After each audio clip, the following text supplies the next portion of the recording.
Winnie the Pooh, Pooh's Honeybee Easter.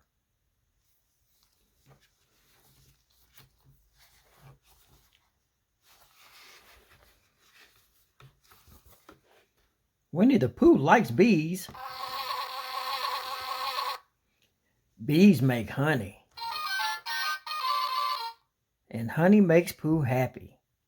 So he fills an Easter basket with Easter eggs and honey. He ties a balloon to the basket so it will float up to the bees.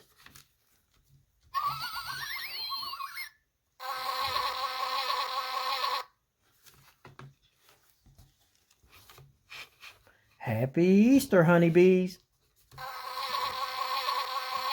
calls Pooh. He waits and waits for the basket to float up.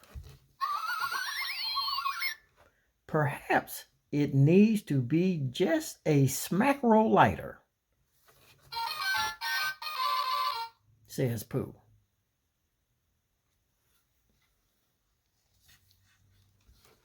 Many smackerels later,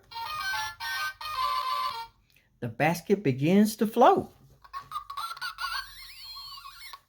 Happy Easter, honeybees.